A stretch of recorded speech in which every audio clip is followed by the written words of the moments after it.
Now, the problem that I have with the subscription, with the idea of subscription services, so what we're referring to, for example, is say you got heated seats in your car, and you want to use heated seats, but you have to pay BMW an extra subscription to unlock, for them to remotely unlock the facility to use heated seats in your car. That's what we're talking about. And what I feel is that I think that that is a restriction on yourself and on the fact that you own your vehicle. You've bought your vehicle, you paid for your vehicle, you're taxing it, you're insuring it, you're paying for all the rest of it, you're fueling it, and now all of a sudden there's this one button that says heated seats and you can't use it because you have to pay yet more for it.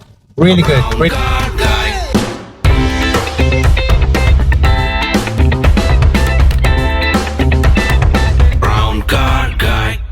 So I'm here with my buddy Massimo. We are in Portugal and we are here to drive the new Nissan Qashqai, the 2024 Qashqai, which I'm now doing. I've just gotten into it. We're on a route, so I might get distracted from time to time. But we were having a really interesting conversation that revolved around not just pay per mile, but other similar things to pay per mile, such as, for example, subscription services. And we got into a really interesting discussion about whether or not these things are fair. So, for example, it was very interesting what you were saying about subscription and how you thought that that might be justified for some people. Yeah, I think, to be honest, it's not so much that I think of it as a subscription service, but I can see that there would be a similarity for people who are choosing to finance their vehicles via either leasing or, for example, PCP, sort of personal contract purchase kind of arrangements. And I think from what I've understood of late, it's something like 9 out of 10 new vehicles in the UK, it may be slightly higher than that now, are purchased in that way. So people aren't, stumping up with, 20, 30, 40 grand upwards to buy their new car. They're mostly putting down a deposit and then paying XYZ per month, 200, 300, 400, 500 pounds a month. And when you're in that situation, and I myself have a vehicle that is in a lease agreement, and when I spec'd that vehicle, I added one option to that vehicle, which meant that the monthly cost went up by a small amount. So I didn't really think of it in those terms at the time. I just thought, well, that's an option that I would like, and so it pushed up that monthly figure by a tiny amount. But I suppose it's quite similar in a way to something you were describing about, people subscribing to get options on their vehicle. So, I think you mentioned heated seats, for example. Well, so obviously we had, I think BMW tried this in America a couple of years ago. They backtracked on it, but I think they're bringing it back again, and I think they will also be bringing it to Europe as well. So this is why this discussion came up. And while I understood the logic of what you were saying, because it's just an additional amount, but I think that the subscription element is actually completely different, because psychologically it's different. Because what you described, so for example, if I take an example that people might be familiar with, you pay a monthly subscription. So say you pay a monthly subscription for TV channels, so you pay a monthly subscription for Netflix, right? Mm-hmm. So you pay your whatever, 20 quid or whatever it is a month. And it's not dependent on how much or how little you use Netflix. I could not watch it, or I could watch it 24/7. But I'm still paying the same amount. Additionally, I could watch the latest movies, or I could watch something, I could watch Dad's Army from wherever, and it shouldn't make any difference because I've already paid for it. Now, the problem that I have with the subscription, with the idea of subscription services, so what we're referring to, for example, is say you got heated seats in your car, and you want to use heated seats, but you have to pay BMW an extra subscription to unlock, for them to remotely unlock the facility to use heated seats in your car. That's what we're talking about. And what I feel is that I think that that is a restriction on yourself and on the fact that you own your vehicle. You've bought your vehicle, you paid for your vehicle, you're taxing it, you're insuring it, you're paying for all the rest of it, you're fueling it, and now all of a sudden there's this one button that says heated seats and you can't use it because you have to pay yet more for it. Really good, valid point, absolutely valid. So, but in terms of you own your vehicle, I'll just highlight something that is interesting, that the vehicle I've got currently on lease, it's the first vehicle lease I've ever had in my life. And one of the things that bugs me about the lease is that should I transgress in some way, should I incur a penalty fine of some kind, that doesn't get sent to me. it gets sent to the leasing company. Oh, really? Yeah. Then they forward that on to you? Yeah, but obviously for a fee. For a fee. Oh, right. So this is the problem. So I've had. So hang on. So there's one concern of mine with that is that sometimes if you pay things within a certain time, they're less. Yep. But the amount of time that it would take to do that, does that mean that sometimes you fall over the time limit? Yeah, I think it's a whole separate conversation. But I would say that here's what it does for me is that if, for example, I incur a fine for some reason, whatever that may be for, if I should wish to challenge that fine, you know, if that comes to my home and I've got a certain amount of time to challenge it, but as you said, because there's a time lag, it eventually gets to me, it puts me off wanting to challenge anything, because also, bear in mind, if I challenge that, I'm paying an additional admin fee to the lease company. Wow. Then it will go back to them and then back to me, and I'll get another admin fee. Oh my goodness. So it means that I just say, all right, just pay the fine, that's it. So in other words, there's something else there to consider about ownership.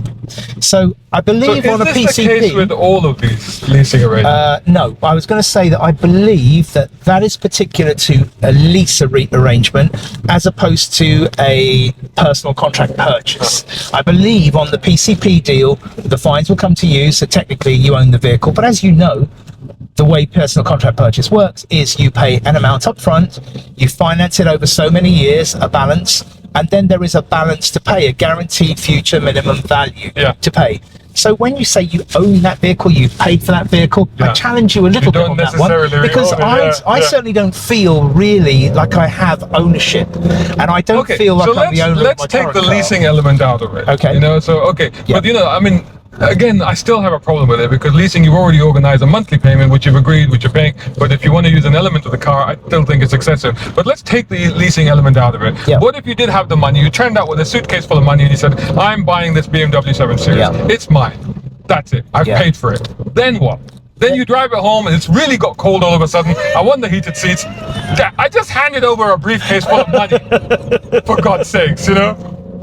I would say I would be outraged if I had done that and then someone said, oh, yeah, you want the subscription for this?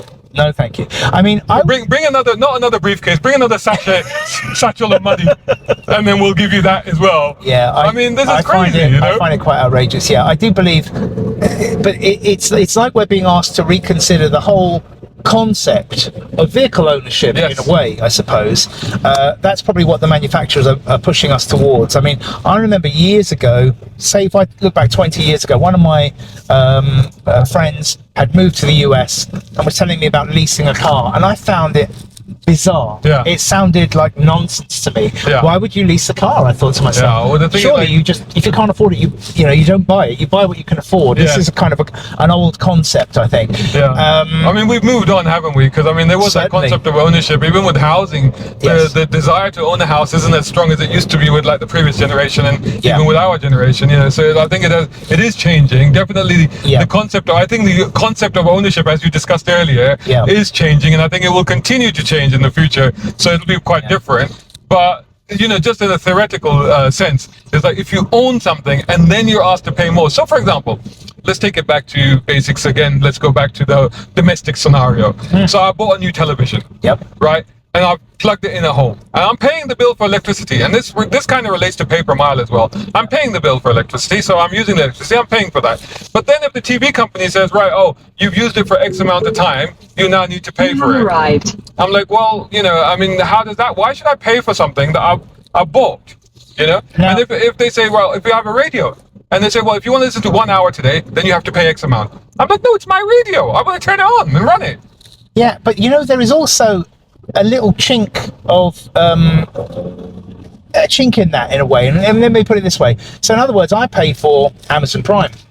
So that's a subscription service I'm paying for. So I'm paying for Amazon Prime. So why then certain movies on Amazon Prime, you have to pay? They want more money for them. So there is already. So I think that existing models are being tested. I think in the car industry. I think they're actually looking closely at things like TV. So I think that your analogy is very valid.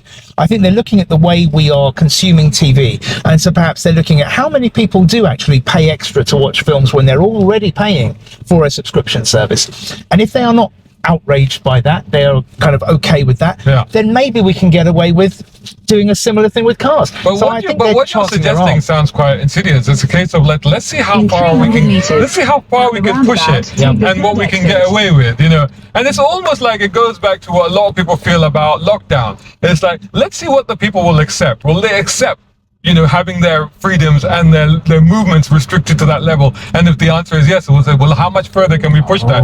If they will accept paying for this, how much further can we push it? And again, it's the whole thing with pay per mile. It's like, well, if they accept paying 10 pence a mile, will they accept 20 pence a mile? Yeah. Will they expect 30 pence? Will they accept £1 a mile? It's, you know, it's very tricky. We're crossing different kind of like areas, I think, and merging them into one. But I still think it's a fascinating subject to explore.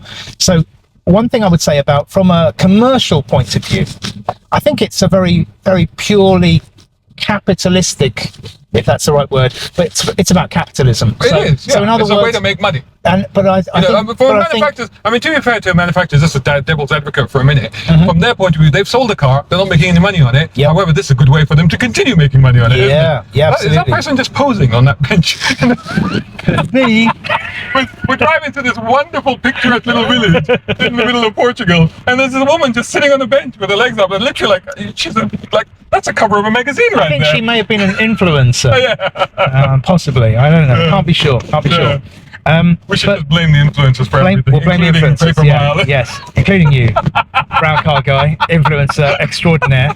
Damn. Hey, are you enjoying this video? Then make sure you hit the like button. It's very important. Plus, comment, share, and make sure you're subscribing. Now then, but to come back on track. So in terms of what's good business, let's just say what's good business. This will sound cruel to some people, but you price what the market will stand. Yeah. So in other words, if I have made a wonderful recipe of baked beans, and I decide I'm going to sell them for much more than a well-known brand that comes in blue tins. If I decide that I think they're that good that they're going to sell for more, and I decide to price them at twice the cost of the rival brand, the popular brand, if they keep selling, then I've nailed it. Yeah. And I might think when it's time for a review, I might say they're selling. I think I can tweak that price upwards slightly, and I'll monitor it and see. And if they keep selling and I'm selling more, you price what the market will stand. That's good business. So what you're actually saying then is that actually it's all down. Now, people might be wondering it's a 30 km/h limit right now. So I'm literally crawling. I know it's a beautiful country road, but that's what it's telling me. So I'm literally, and we don't want any speeding tickets. We're responsible. No, we don't want journalists. those. Responsible. But what you're saying then is that it's down to what people will accept, and therefore, if paper mile is introduced, if road charging is introduced, if subscription services in cars are introduced, it's our fault. That's what you're saying. You could say that, because you could also say that ULEZ was extended, and there wasn't enough of a backlash for people to vote out Sadiq Khan. So he stays, ULEZ stays. So in other words, if people really found it unacceptable, they didn't vote sufficiently. They didn't make their voices heard. They didn't make their voices heard sufficiently. And I mean, I know that's a real oversimplification of the mayoral situation in London. So I realise that lots of people voted for Mr. Khan for all kinds of reasons, and ULEZ may not have been the key issue for many. So I'll just put that in as a proviso. Since we're talking about this type of stuff. And then I think you touched on paper mile. Yeah. I think a month or two ago. Which I, along with many people, believe is coming. I think that will be the next thing that's going to come. Yeah. And I think that and I've even got a date. So if you could buy a copy of my book, which you must buy, which you endorse, yeah. Absolutely. Buy a copy, and in the book itself, it starts. The thing people think it's full of ULEZ files. People think it's about last year. It's actually set in 2026, and in 2026 there's an announcement. The paper mile is confirmed, road user charging is confirmed for London, and then the action kicks off. So I've actually even predicted the date as being 2026. And I think that with the change of government, which inevitably we are going to have now, surely that's an inevitability, right? I would say so. And at some point in this film, I'm sure you'll have a link somewhere to buy that book, yeah? Yeah, oh yeah. Just to be clear, it's I everywhere. thought I'd just make sure I get that in. So I think that you've highlighted already, I think, previously, Shazad, that the cameras are in place, ready to monitor, to police paper mile. And I, like you, am not a fan of the idea at all I find it quite outrageous personally that it may come in, if it is indeed coming. I hate it on different levels. I don't like, actually, I'm not one of these people who is hell-bent on not having my photo on any documents. I understand about ID cards and things like that. I'm not particularly bothered about the idea of having ID cards, so that's a privacy issue for some people. For me, I'm not too stressed. So I wanted to give that some context, because on the flip side, I don't see why our movements should be tracked. But they already are, though, aren't they? Yes, they are. But I don't see why they should be tracked further. Yeah. If you see my point. So in other words, in terms of pay per mile, if it comes in and they're going to tell me that I drove 4 miles this day, I drove 5 miles, 10 miles, 50 miles, I don't really see why that needs to be tracked. Because if the idea, what is the principle behind pay per mile? The principle is raising more money, is squeezing the motorist for more cash.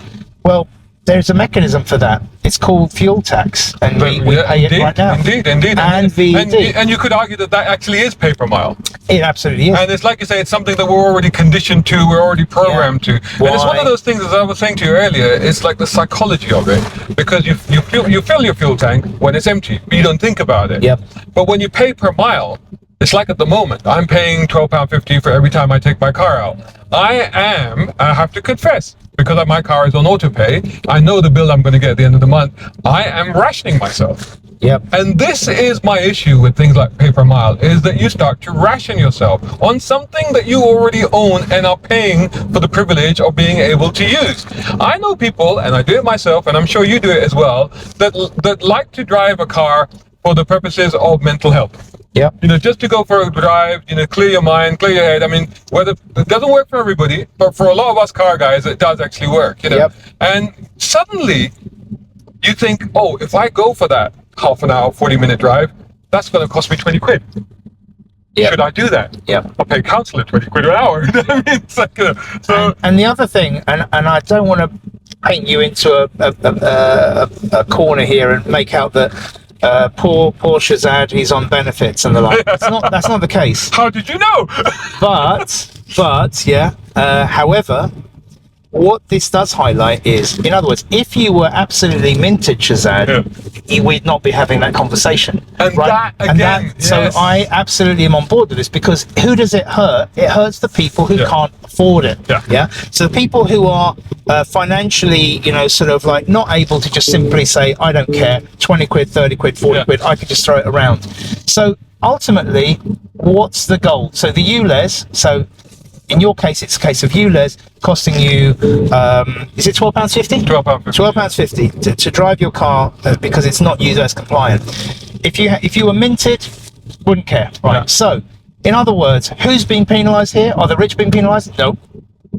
So it's not really working very well in that sense at all. Because when you look at people who work for a living, who need their car, so if I can cite the example of NHS nurses and doctors and people like that need the car to get to the hospital, they'll do a full shift, they'll go to the hospital, come back next day, they're paying twice. Yep.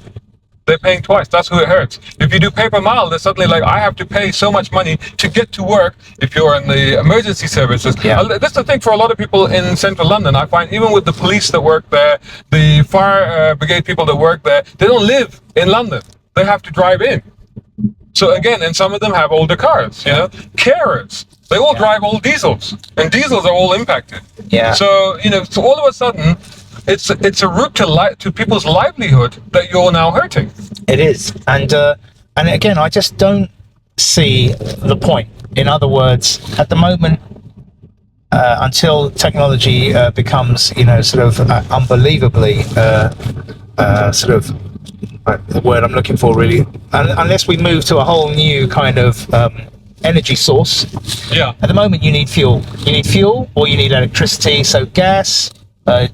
We need diesel, we need petrol, we need LPG if need be, etc., and we need electricity. So you can tax all of those, and that will be the equivalent of taxing use of a vehicle. Yeah. So I don't really see why we need to go as far as pay per mile. It just seems like an extra even thing. with electric cars, because we know now the public chargers, you're paying quite a bit of VAT on top of the electricity cost. So you are being hit with the taxation on that. It's inevitable. It's actually more expensive at the moment to charge up your car. I think it worked out to 21 pence per mile for an EV compared to 18 pence per mile on a petrol car. So this is on a public charger, not on a home charger, which is entirely different. So yeah, we're already being hit by these expenses, and don't forget, everything has gone up. Cost of living, cost of fuel, insurance premiums are through the roof. Yep. The motorist is being absolutely pummeled, and I honestly fear that that's going to get worse come post-July when the government changes. Yeah. It also takes us the ULEZ side of things, takes us into a kind of another argument. I know it's one that you've discussed in the past, because the vehicle that you're talking about that is costing you money is also what you and I perceive to be a classic car. Yeah. So the arguments for ULEZ will say to you, well, anyone who doesn't have a ULEZ compliant vehicle can change their vehicle for a compliant vehicle, and it won't cost very much. Yeah. And that may be fine for the sort of family hack, if you just need a regular basic car. But why should you be forced to change a vehicle that is coveted, that is cherished, and is a classic car? And that takes us into a whole different realm. I know that you've explored before. Yeah, I don't want to sound like I'm doing a public service or anything like that, but when you drive a classic car around in a place like London, it's not just you enjoying the car, but actually you find a lot of people enjoy the car. Absolutely. People love seeing it, they love to chat to you about it, they love seeing it out and about. It's an incredible thing to do. And all of a sudden, I'm not able to do that. So in a sense that, whether it's nostalgia, whether it's people reminiscing, whether it's just a smile on somebody's face, suddenly you have negated my ability to do that. Yeah. And I think that's a bad thing. We all need, to have less misery in our lives, not more misery. Oh yeah, I'm on board with that all the way. So yeah, I really hope that you may be wrong about pay per mile. I it hope doesn't I'm come wrong. in. I really hope so. I hope I'm wrong too. Yeah. But again, I think that the point you made right at the beginning, I think that what it translates to is people. If people make themselves heard, if they make themselves known, if they tell the powers that be that we do not want this, that's the only way it can stop. That's the only way it can stop. Because otherwise, they'll just do whatever they think they can get away with. Like I said, it's a creeping thing. I think you're absolutely right, and I think that points to something else, whereby there's a lot of apathy towards voting, in elections, perhaps especially among a lot of young people. And I say that whichever way you vote, use your vote. It's it's important, it's vital, and make yourself heard in any way you can. So if you believe in something, don't sit quietly and let it just happen to you. Yeah, very, very important. Well, I think with those wise words from you, Massimo, I think that's a good place to end it. Where can people find you if they want to get in touch with you? Anywhere on the internet, MassimoPini.com. You can find me. That's awesome. Thanks so much. I hope you guys enjoyed that, and I'm sure I will hear from you on this and get your comments, but I look forward to reading them. Thanks a lot. See you guys. Cheers. Check this out, guys. It's my book. It's my first novel, and it's written for car fans like you.